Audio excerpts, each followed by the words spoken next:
마태복음 25장 우리 31절부터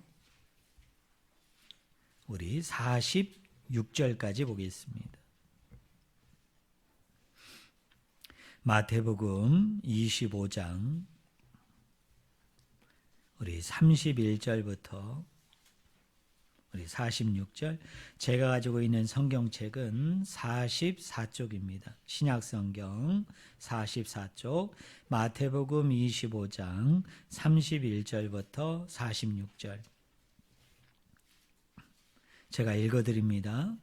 인자가 자기 영광으로 모든 천사와 함께 올 때에 자기 영광의 보좌에 앉으리니 모든 민족을 그 앞에 모으고 각각 구분하기를 목자가 양과 염소를 구분하는 것 같이 하여 양은 그 오른편에 염소는 왼편에 두리라. 그때 임금이 그 오른편에 있는 자들에게 이르시되 내 아버지께 복받을 자들이여 나와 창세로부터 너희를 위하여 예비된 나라를 상속받으라. 내가 줄일 때 너희가 먹을 것을 주었고 목마를 때 마시게 하였고 나그네 되었을 때 영접하였고 헐벗었을 때 옷을 입혔고 병들었을 때에 돌보았고 옥에 갇혔을 때에 와서 보았느니라.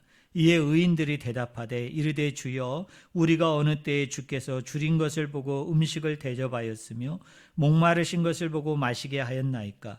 어느 때에 나그네 되신 것을 보고 영접하였으며 헐벗으신 것을 보고 옷 입혔나이까?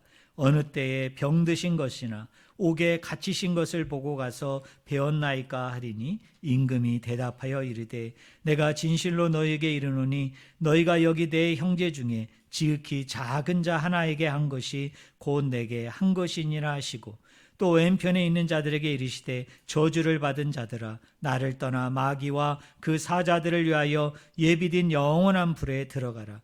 내가 줄일 때에 너희가 먹을 것을 주지 아니하였고 목마를 때에 마시게 하지 아니하였고 나그네 되었을 때에 영접하지 아니하였고 헐벗었을 때에 옷 입히지 아니하였고 병들었을 때와 옥에 갇혔을 때에 돌보지 아니하였느니라 하시니 그들도 대답하여 이르되 주여 우리가 어느 때에 주께서 줄이신 것이나 목마르신 것이나 나그네 되신 것이나 헐벗으신 것이나 병드신 것이나 옥에 갇히신 것을 보고 공양하지 아니하더이까?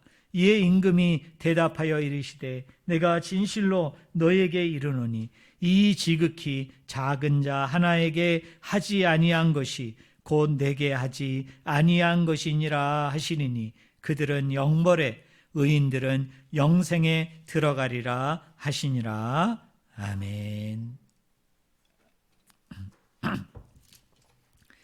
오늘 같이 읽은 본문 말씀을 가지고 달란트를 남겼다는 의미는 이란 제목으로 같이 하나님의 말씀을 우리가 나누기를 원합니다. 마태복음 25장에는 저번 주에 설교했던 것처럼 세 가지 비유가 나온다고 그랬죠. 첫 번째 비유가 뭡니까? 열처녀의 비유. 두 번째 비유가 뭐죠? 달란트의 비유. 그리고 오늘 본문 말씀은 그 세 가지 비유 중에 마지막에 해당되는, 따라하겠습니다. 양과 염소의 비유. 양과 염소의 비유입니다.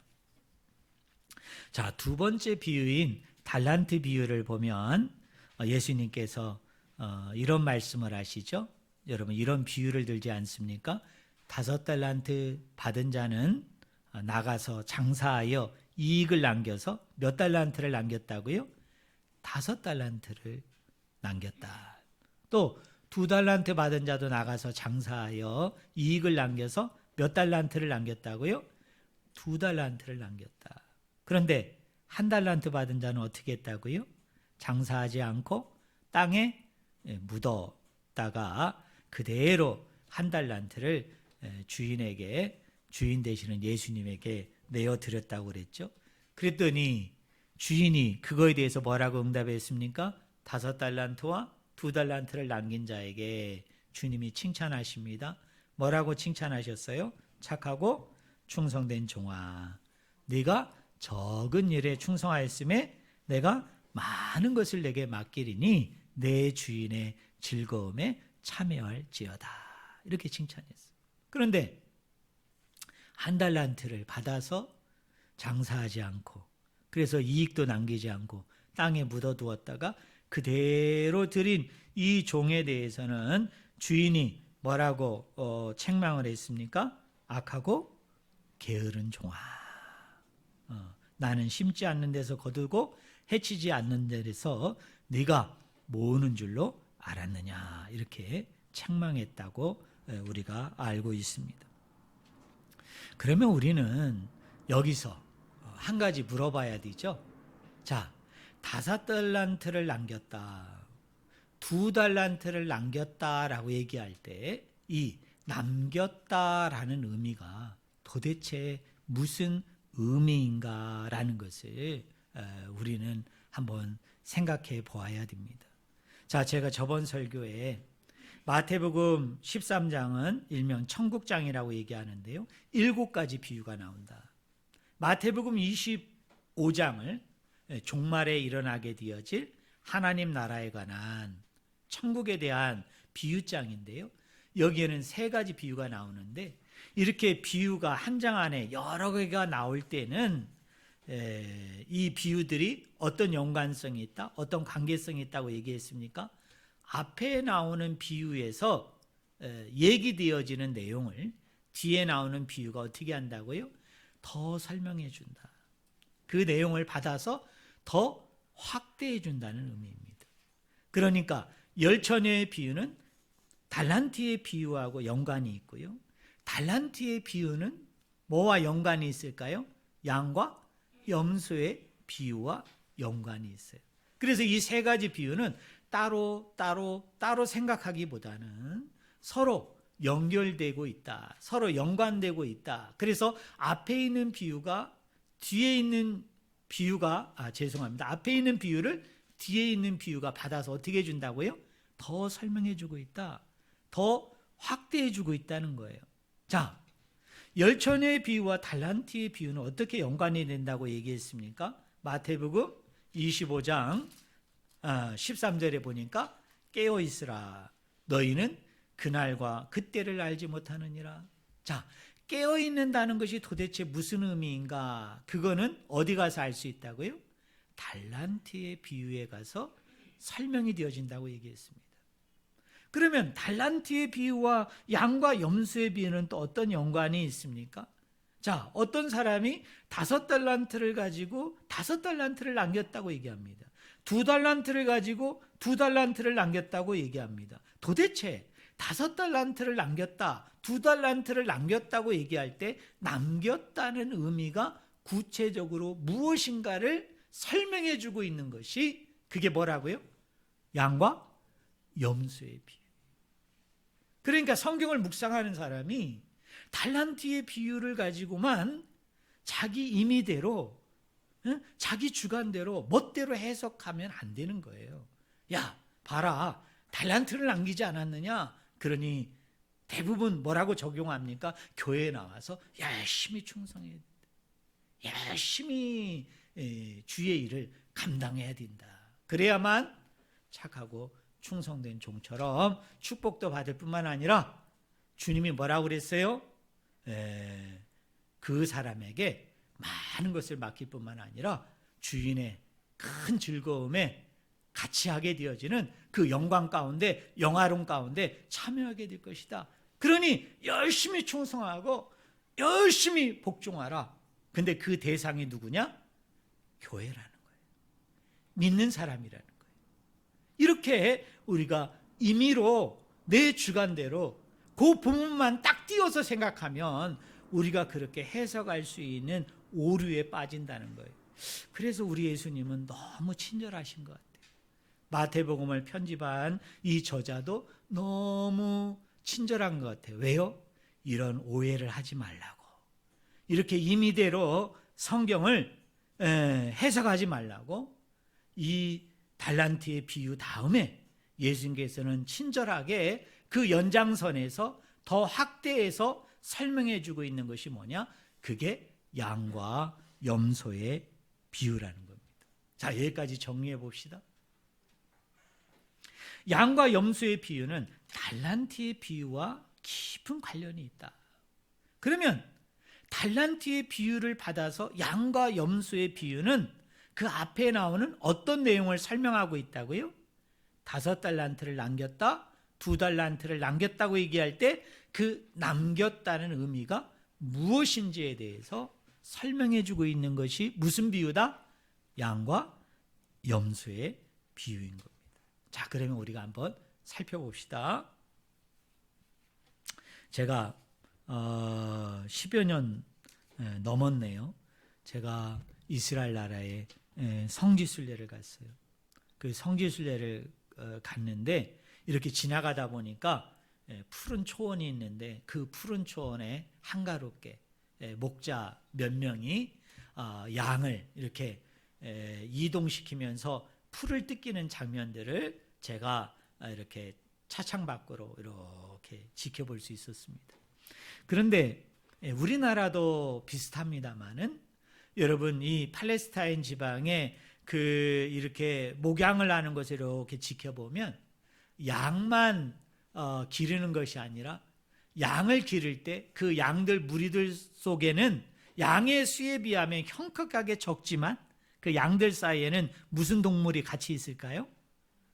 염소를 같이 기릅니다. 뭐 이거를 제가 여러분한테 또 설명을 하면 시간을 또 엄청나게 잡아먹기 때문에 오늘은 그냥 넘어가겠습니다. 왜 양과 염소를 같이 기르는가? 그 가이드한테 무려 5가지 설명을 들은 게 있는데 그거는 나중에 제가 사석에서 여러분에게 설명할 기회가 있을 것 같고요. 자, 오늘 비유와 연관해서 우리가 상식적으로 좀 전제적으로 알아야 될 게 있는데 양을 기를 때 뭐를 같이 기른다고요? 염소를 같이 기릅니다. 그런데 신기하고 놀라운 것은 낮에는 양과 염소를 이렇게 같이 방목해서 같이 기르지만 저녁이 되었어요. 밤이 되었어요.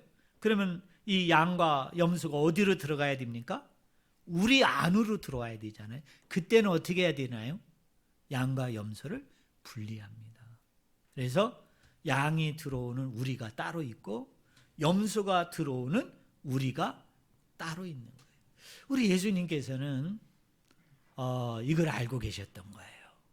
그래서 오늘 본문 말씀에 보니까 마치 목자가 저녁이 되면 밤이 되면 양과 염소를 같이 두었다가 양을 따로 우리에 드리고 염소를 따로 우리에 드는 것처럼 인자가 마지막 날에 모든 천사들과 함께 이 땅에 오게 되어질 때인데 그때가 언제입니까? 종말의 때예요. 여러분 마지막 때예요. 여러분 심판의 때예요. 그때가 되어지면은 이렇게 양과 염소를 분리하는 것처럼 어떻게 하겠다고요? 모든 민족들을 그 앞에 모은 상태에서 그들을 어떻게 한다고요? 오른편과 왼편으로. 그래서 뭐예요? 양의 반열에 염소의 반열에 뭐 하겠다? 두겠다. 구분하게 되어질 것이다. 그렇게 얘기합니다. 그러면서 여러분 34절을 한번 보시기 바랍니다. 제가 34절 말씀 읽어드립니다. 그때 임금이 그 오른편에 있는 자들에게 이르시되 내 아버지께 복받을 자들이여 나와 창세로부터 너희를 위하여 예비된 나라를 상속받으라 라고 얘기합니다. 자, 오른쪽이 어디입니까? 여러분 양이 있는 자리인데 그 민족들 가운데 속에서 이 양이 있는 곳에 구분되어지는 사람들에게 하나님이 뭐를 주시겠다고요? 거기 34절에 보니까 하나님이 천지 창조를 하기 이전부터 아니 천지 창조를 할 때부터 준비한 나라가 있다는 거죠. 예비한 나라가 있어요. 그게 무슨 나라예요? 마태복음으로 얘기하면 하늘나라. 한자로 얘기하면 뭐죠? 천국을 어떻게 하겠다? 상속받게 하겠다. 상속하겠다. 이렇게 약속을 하십니다. 그리고 41절을 보세요. 자, 그럼 왼편 염소의 반열에 구분된 사람들에게는 어떻게 하느냐? 제가 41절을 읽어드립니다. 왼편에 있는 자들에게 이르시되 저주를 받은 자들아 나를 떠나 마귀와 그 사자들을 위하여 예비된 어디에? 영원한 불에 들어가라라고 얘기합니다.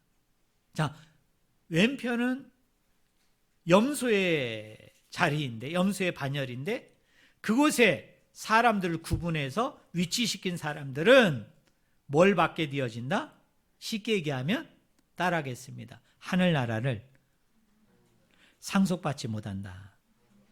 따라하겠습니다. 천국을 상속받지 못한다. 대신에 어떻게 한다고요? 마귀와 그 사자들을 위해서 준비된, 예비된 영원한 불 지옥에 떨어지게 되어질 것이다. 이렇게 말씀합니다. 그리고 난 이후에 우리나라 개역개정 성경을 보면 조금 해석이 좀 미흡한 게 있어요. 그게 뭐냐면 35절과 42절을 해석하는 겁니다. 여러분 35절을 어떻게 시작하죠? 우리나라 개역개정 성경은 어떻게 시작해요? 내가 줄일 때에 이렇게 시작하잖아요. 근데 헬라어 원어를 보면 헬라어 첫 단어가 뭐냐면 가르입니다. 가르. 이 가르라는 말은 왜냐하면이라는 말이라는 접속사예요. 그러니까 우리나라 개역개정 성경은 왜냐하면이라는 이유를 나타내는 접속사를 뺐어요. 그러다 보니까 요 앞에 있는 말과 뒤에 있는 말이 서로 이유를 설명하고 있다는 것이 명확하지 않죠. 여러분 42절도 마찬가지예요. 내가 줄일 때라는 말에 그 앞에 뭐의 말을 집어넣어야 된다고요? 왜냐하면이라는 이유를 나타내는 거예요. 그러니까 저를 보세요. 이게 무슨 말씀입니까? 자, 천사들과 함께 그 인자, 주인이 오게 되어질 때에 많은 모든 민족들을 그 앞에 모으고 난 상태에서 어떤 사람은 오른쪽에 양의 반열에, 어떤 사람은 왼쪽에 염소의 반열에 두게 되어지는데, 자, 오른쪽에 있는 사람들에게는 창세로부터 준비되어진 하나님 나라를 상속받을 것이고, 오른편에 있는 사람들은 그 하늘나라, 그 천국을 상속받지를 못하고 마귀와 사자들이 들어가게 되어질 영원한 불에 들어가게 되어질 것이다. 그리고 난 후에 하신 말씀이 뭐예요? 왜냐하면 그 이야기는 뭡니까? 왜 이 사람들이 상속을 받고 왜 이 사람들이 상속을 받지 못하는가? 그 이유를 설명하는 것이 바로 뒷절이에요. 자, 우리 한번 볼까요? 먼저 35절을 보시기 바랍니다. 35절, 36절. 우리 한번 같이 읽어볼까요? 같이 읽겠습니다. 내가 줄일 때에 너희가 먹을 것을 주었고 목마를 때에 마시게 하였고 나그네 되었을 때 영접하였고 헐벗었을 때 옷을 입혔고 병들었을 때 돌보았고 옥에 갇혔을 때 와서 보았느니라. 무슨 말씀이에요? 이런 등등의 일을 한 자들은 인자가 이 땅에 오게 되어질 때 어디에 서게 되어질 것이다? 오른편. 양의 반열에 서게 되어질 것이다. 이거예요. 자, 그 다음에 42절, 우리 43절 한번 같이 읽어봅시다. 같이 읽겠습니다. 내가 줄일 때에 너희가 먹을 것을 주지 아니하였고 목마를 때 마시게 하지 아니하였고 나그네 되었을 때 영접하지 아니하였고 헐벗었을 때 옷 입히지 아니하였고 병들었을 때와 옥에 갇혔을 때에 돌보지 아니하였느니라 하니. 이런 등등의 일을 하지 않은 자들은 어디에? 왼편에 염소의 반열에 어떻게 하겠다는 거예요? 내가 두겠다라고 얘기합니다. 그럼 여기까지 제가 얘기하면 우리 머리가 좋으신 분은 이제 이해가 되실 거예요. 자, 제가 여러분에게 물어볼게요. 자, 달란트의 비유에서 5달란트를 남겼다, 2달란트를 남겼다라고 얘기할 때 그 남겼다는 의미는 양과 염소의 비유를 보니까 뭘 남긴 거예요? 이런 류의 이런 등등의 일을 한 사람은 남긴 사람이에요. 그죠? 이런 류의 이런 등등의 일을 하지 않은 사람은 어떤 사람이에요? 남기지 않은 사람이에요. 그러면요, 이런 일을 그러면 함을 통해서 5달란트를 남기고 2달란트를 남길 수 있는 사람은 도대체 어떤 사람들이기 때문에 이렇게 이런 일들을 남길 수 있었을까요? 달란트의 비유에서 하나를 얘기하고 양과 염소의 비유에서 하나를 얘기합니다. 자, 저번 시간에 우리가 달란트의 비유에서 하나는 배웠어요. 자, 이런 달란트를 남길 수 있는 자들은 어떤 자들이라고요? 여러분 따라하겠습니다. 주님이 누구이신지를 아는 사람.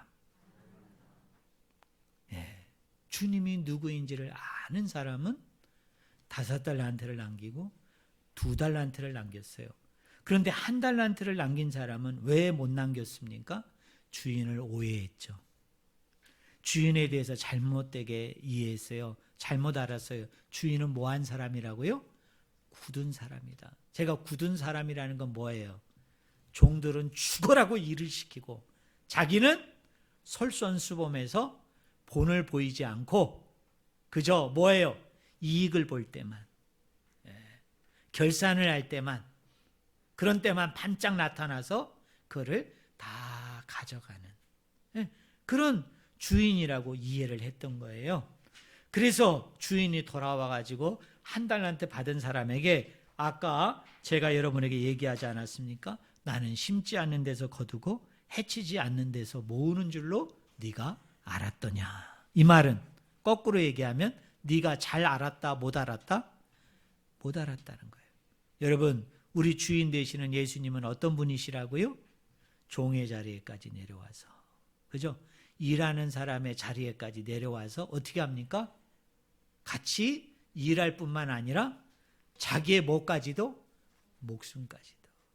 자기가 가지고 있는 모든 것들을 다 그 종을 위해서 내놓는 사람. 바로 그것이 누굽니까? 그게 주인이죠. 그게 예수님이죠. 이거를 이해한 사람은 열심히 장사를 하고 이익을 남겨서 5달란트, 2달란트를 남길 수 있는 거예요. 자, 이게 첫 번째예요. 그럼 오늘 양과 염소의 비유에서 누가 그런 5달란트를 남기고 누가 그러면 2달란트를 남길 수 있습니까? 다른 말로 얘기하면 오늘 저와 여러분이 아까 읽었던 35절, 36절 같은 행동을 누가 할 수 있느냐는 거예요. 내가 줄일 때에 너희가 먹을 것을 주었고, 목마를 때에 마시게 하였고, 나그네 되었을 때 영접하였고, 헐벗었을 때 옷을 입혔고, 병들었을 때 돌보았고, 옥에 갇혔을 때 와서 보았다라고 얘기했습니다. 그러니까 그 이야기를 들은 사람들이 묻습니다. 주여, 제가 언제 이런 일을 했습니까? 제가 언제 이런 일을 했나요? 그러니까 예수님이 뭐라고 얘기했습니까? 40절에 여기 내 형제 중에 지극히 작은 자 하나에게 뭐예요? 한 것이 곧 누구에게 한 것이다? 나에게 한 것이다. 나에게 한 것이다. 자, 이런 거예요. 주인을 이해하면 당연히 이렇게 행동할 수밖에 없다는 것을 예수님은 강조하는 겁니다. 이런 겁니다. 십자가의 사랑을 아는 사람이 어떻게 남을 사랑하지 않을 수 있느냐고 지금 주님은 저와 여러분에게 묻는 거예요. 자, 너희들이 섬기는, 너희들이 믿고 너희들이 따르고 있는 주인, 그 예수님이 누구인가를 너희들이 제대로 알았다면, 정말로 제대로 이해한 사람이라면 당연히 행동 가운데 그 예수님처럼 살지 않겠느냐? 그 예수님처럼 행동하지 않겠느냐?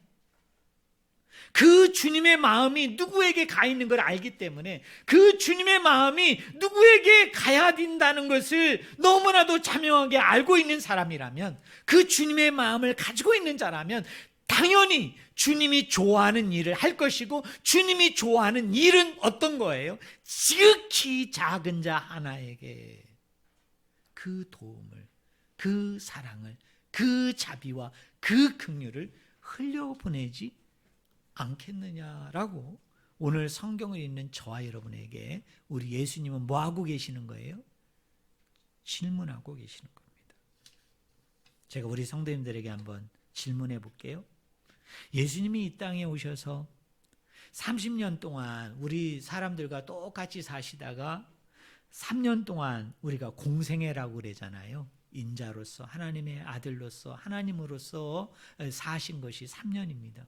그런데 우리 예수님께서 이 공생의 사역을 하는 동안에 주로 예수님이 머물렀던 지역이 어디죠? 주로 예수님이 가장 많이 활동하시면서 가장 많이 계셨던 곳이 어디입니까? 갈릴리예요. 그런데요, 갈릴리 중에서도 더 좁혀봅시다. 우리 예수님이 이 인자로서, 하나님의 아들로서, 하나님으로서 많은 일들을 하셨잖아요. 그 많은 일들을 하시면서 가장 많이 머무른 동네는 어딜까요? 예루살렘. 아니에요.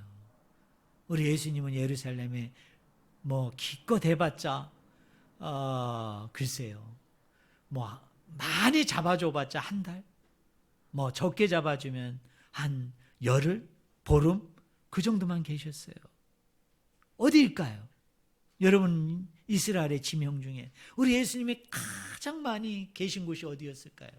여러분, 가장 많이 그곳에 있었다는 얘기는 예수님이 그것을 가장 중심지로 생각했다는 거 아닙니까? 가장 그곳에서 많은 시간을 보냈다는 거 아닙니까? 어디일까요? 우리가 공관복음서, 사복음서를 자세히 읽어보면요, 그 동네는 우리 한번 따라해 보실래요? 가버나움. 가버나움이었습니다. 가버나움. 근데요, 이 가버나움이라는 동네는 아주 작은 마을이었습니다. 그 역사가들의 증언에 의하면요, 이 갈릴리 그 호숫가에 위치한 아주 정말 적막한 아주 시골 동네였어요. 그래서 이 가버나움의 그 당시의 인구를 정확히는 아니지만 대략 짐작해서 추측을 해보니까 그 가버나움에 몇 명의 인구가 살고 있었느냐 하면 약 1,700여 명의 사람들이 살고 있었어요. 고대이지만요, 전혀 많지 않은, 어떻게 생각하면 정말 시골 중에 시골이 여러분 가버나움이었어요. 그런데요, 놀라운 건 이 가버나움의 지척에 헬라 문화권이 들어옴을 통해서, 그 문화권을 통해서 발달되어졌던 두 개의 유명한 도시가 있었어요. 그 중에 하나의 도시가 세포리스라는 도시였어요. 그리고 또 하나의 도시가 티베리아스라는 동네예요. 도시예요. 죄송합니다. 동네가 아니죠. 그러니까 오늘날로 얘기하면 글쎄 공업도시라고 얘기할까요? 오늘날로 얘기하면 되게 그 발달된 그 상업도시였어요. 물론 이 당시에 모든 중심지는 어디였습니까? 예루살렘이었죠. 그렇지만 예수님께서는 놀라웠게도요, 이 가버나움 지역에 계속 오랫동안 머무르시면서 한 번도 예수님이 세포리스에 갔다는 말이 성경에 안 나와요. 예수님이 한 번도 티베리아스를 방문했다는 기록이 공관복음서나 사복음서에는 안 나와요. 예수님은 주로 어디서 활동하셨느냐면 가버나움이라는 정말 촌동네에서, 정말 시골 중에서도 정말 낙후되어진, 정말 유대 땅에, 이스라엘 땅에 있는 사람들 중에 야, 가버나움이 있어? 그 어디 있는 곳인데? 라고 생각 띄어질 만한 그런 작은 고을에, 작은 마을에 예수님이 주로 그곳에 머무르시면서 어떻게 하느냐면 그 주변에 있는 예를 들자면 데가볼리라든지 두루라든지 시도는 이방인 땅이었거든요.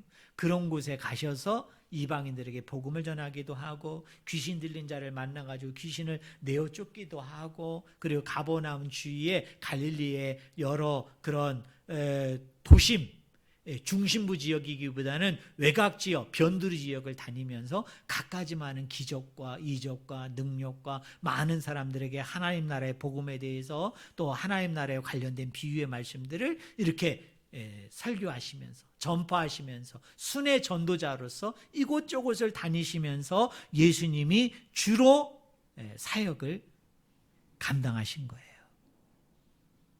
자, 기억하세요. 예수님은 중심부에 있지 아니하고 항상 어디에 있었다? 주변부에 머무르셨다. 외곽에 있으셨다. 변두리에 있으셨다. 왜 그곳에 머무르셨을까요? 많은 사람들의 관심과 사랑과 인정을 받지 못하는 그런 변두리의 사람들, 외곽에 머무는 그런 사람들을 예수님이 주로 만나셔서 그들과 관계하시면서 그들과 같이 여러분 3년을 같이 보내셨던 것을 성경은 우리에게 증언하고 있습니다. 자, 그리고요, 우리가 공간복음서나 사부문서를 보면 예수님께서 주로 만난 사람들이 누굽니까? 물론 예수님 부자도 만났습니다. 또 예수님은 때로는 종교 지도자도 만나고요, 또 정치적인 지도자도 만나고 꽤 학식이 있는 사람들도 예수님은 만나셨어요. 하지만 그런 사람들은 소수입니다. 대다수의 예수님 주변에서 예수님이 관계했던 사람들은 누구입니까? 병자들이었어요. 여러분, 가난한 자였습니다.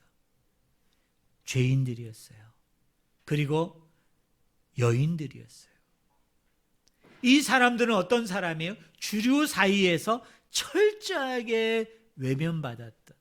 주류 사이에서 철저하게 변방으로 변두리로 내몰릴 수밖에 없었던 그런 사람들과 예수님은 주로 동무하면서 친구로 벗하면서 그들과 함께 3년 동안 계속 어울리셨던 그 사역들을 우리가 알 수 있어요. 사랑하는 성도 여러분, 제가 무엇을 얘기하려고 합니까? 예수님의 마음이, 예수님의 관심이, 예수님의 시선이 어디에 자꾸 가고 계시는 거예요?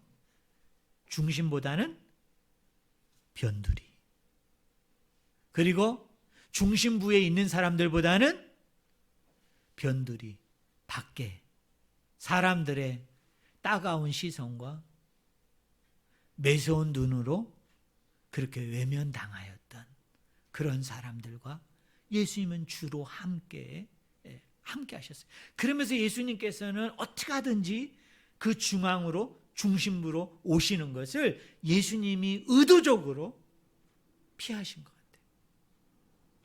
의도적으로 그렇게 하지 않으시려고 자꾸 변방으로, 변두리로 다니시면서 그곳에서 사람들과 어울리면서 계속 하나님 나라의 복음에 대해서, 하나님 나라에 대해서 계속 증거하셨던 것 같아요.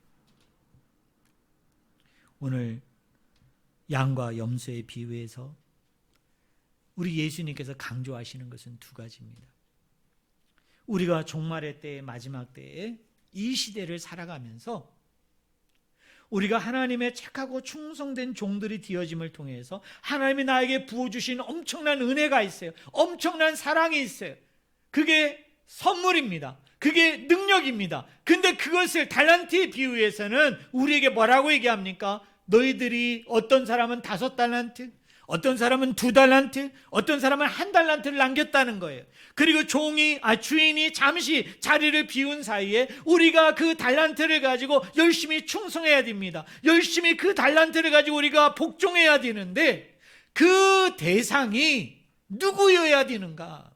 그리고 5달란트와 2달란트를 남겼다고 얘기할 때 그 남겼다는 의미가 구체적으로 무엇을 의미하는가를 예수님께서는 양과 염소의 비유를 통해서 말씀하고 계신 거예요. 그게 뭐예요? 가난하고 억눌리고 소외되고 불쌍한 영혼들을 우리가 돌보는 겁니다. 그것이 5달란트를 남기는 거예요. 그게 2달란트를 남기는 거예요. 그런데 양과 염소의 비유에서 우리에게 한 가지 충격적으로 다가오는 건 무엇이죠? 자, 양의 반열에 있는 사람들에게 이야기합니다. 너희가 이런 등등의 유의 일을 하였다라고 얘기했더니 이 사람들이 보인 반응이 무엇이죠? 여러분 뭐라고 보였어요? 반응을? 여러분 37절에 보니까 제가 읽어드릴게요.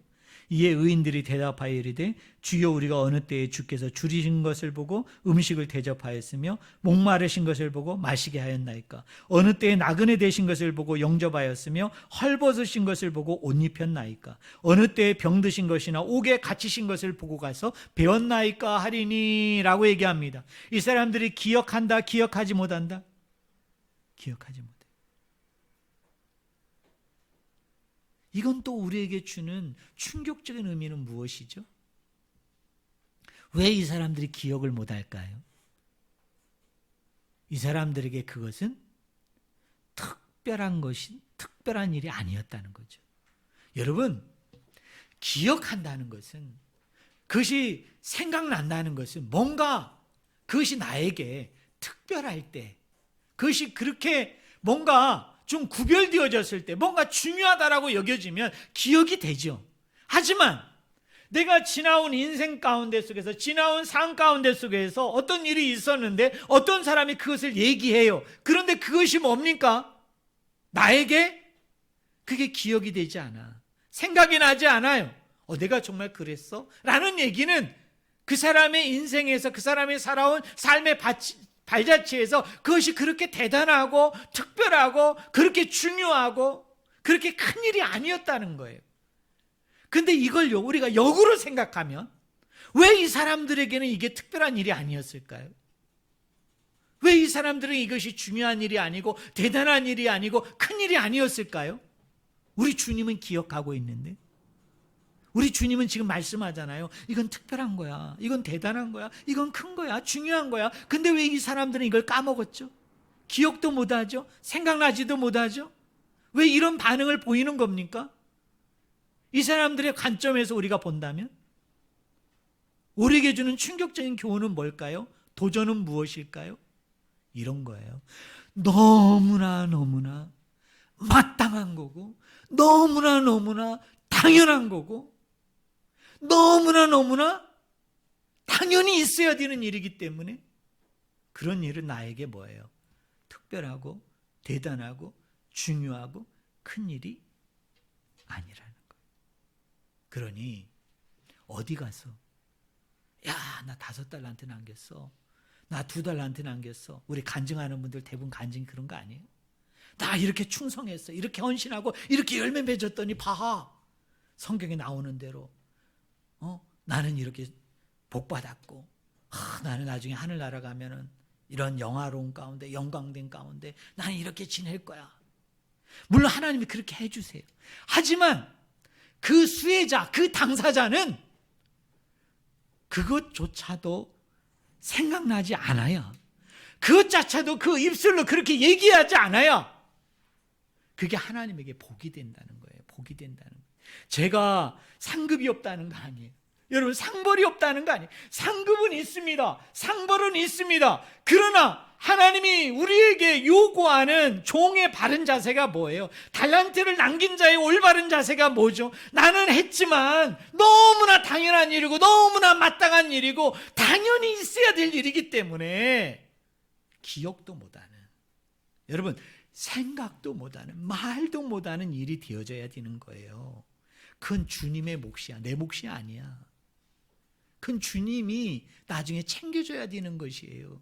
내가 이 땅에서 그걸 막 얘기하고 주장하고 자랑하고 그것 때문에 우쭐대고 그것 때문에 내가 교만하고 그럴 일이 아니라는 거예요. 자, 다시 원래로 돌아와세요.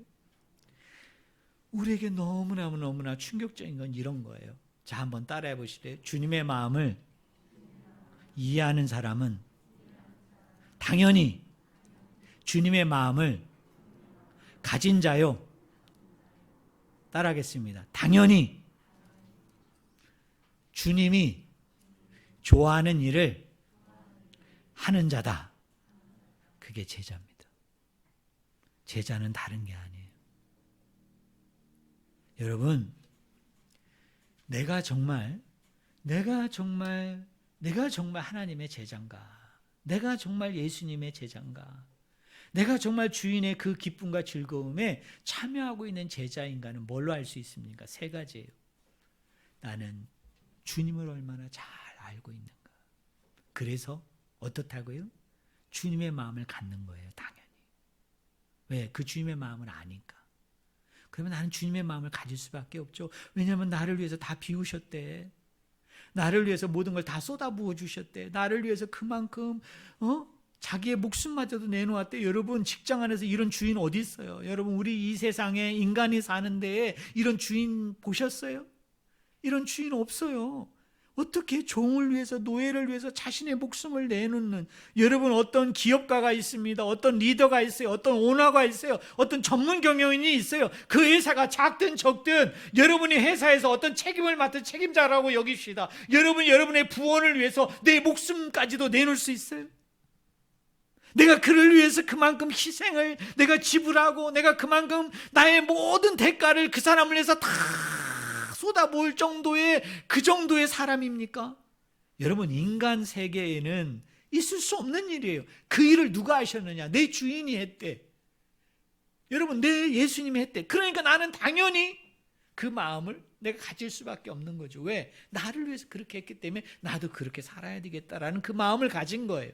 그런데요, 그 마음을 가진 사람은 당연히 주님이 좋아하는 일을 해야 되는 거죠. 주님이 좋아하는 일이 뭡니까? 가난하고 억눌리고 소외되고 불쌍한 영혼을 돕는 거예요. 주님이 명령했기 때문에 돕는 거, 그건 제자 아닙니다. 주님이 말씀했기 때문에 돕는 거, 그거 제자 아닙니다. 그거는 기억돼요. 생각나요. 그러니까 주님의 제자는 어떤 제자냐면, 주님을 너무나 잘 알아요. 그래서 나는 그 주님의 마음을 가지고 있어요. 그 마음 때문에 나는 주변에 가난하고 억눌리고 소외된 사람을 보면요, 내 마음이 막 어려워져요. 막 내 마음이 너무너무 어려워. 누가 시키지도 않았는데, 누가 분부하지도 않았는데, 누가 명령하지도 않았는데, 나는 지나가면서 가난한 영혼을 보면은 내 마음에 막 너무너무 막 마음이 어려워지는 거예요. 그러니까 뭐라도 꺼내서 도와주면, 뭐라도 꺼내서 그 영혼과 함께 하면은 막 그 기쁨이 와요. 막 즐거움이 와요. 그 어려움, 그 힘든 마음이 편안해지는 거예요. 그게 너무나 당연한 거고, 너무나 일상적인 거고, 너무나 보통적인 거예요. 그게 주님이 주신 마음이잖아요. 그런데 그런 마음을 가진 사람은 특별하고 대단하고 큰 일이라고 여기지 않냐고 너무나 당연하게 그 일을 하기 때문에 뭐도 안 한다? 나중에 기억도 못하는, 생각도 못하는 그런 일을 하는 사람, 그 사람이 누굽니까? 그게 제자예요. 그게 예수님을 본받고 따르는 제자도의 모습인 거예요. 결론적으로 이야기합니다. 여러분, 저는 여러분들이 그런 제자의 모습이 여러분 가운데 있었으면 좋겠어요. 정말 내가 주님을 따른다, 내가 주님을 쫓는다, 내가 주님을 위한다, 그래서 나는 주님의 제자야, 나는 주님의 성도야, 나는 주님의 자녀야 라고 얘기할 때 우리는 세 가지가 필요합니다. 주님을 아셔야 돼요. 주님의 마음을 가지세요. 그러면 당연하게 가난하고 억눌리고 소외되고 불쌍한 영혼들을 여러분, 내가 품게 됩니다. 사랑하게 됩니다. 좀 더 쉬운 적용을 말씀드릴게요. 여러분, 우연히 지나가다가 장애우를 봤습니다. 우연히 지나가다가 가난하고 병든 사람을 봤어요. 그때 적어도 주님의 제자라면, 주님의 마음이 있는 사람이라면 그 사람을 너무 편안한 가운데 지나칠 수 없죠. 아무렇지도 않은 듯이 어떻게 내가 그 옆을 지나갈 수 있습니까? 나는 주님을 아는 자고 주님의 마음을 가지고 있는 자라면 그 사람을 볼 때 내가 불편해야 돼요. 내 마음이 어려워져야 된다고요. 내 마음이 막 힘들어져야 돼요. 그래서 막 어찌할 줄을 몰라야 되는 거예요. 어찌할 줄을 몰라야 돼.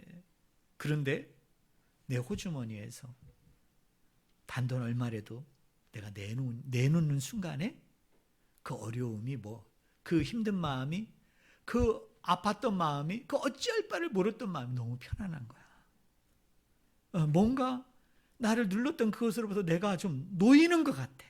해방되는 것 같아.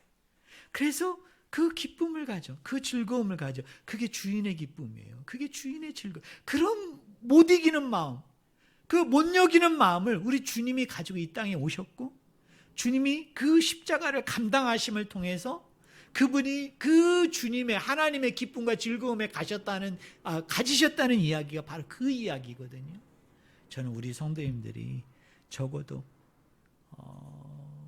이런 마음과 이런 생각과 이런 태도를 가지고 여러분 주님의 제자도로서의 참된 본질을 정말 여러분 지켜나갈 수 있는 이 종말의 시대, 이 마지막 시대를 살아가는 우리의 모습이어야 된다라고 여깁니다.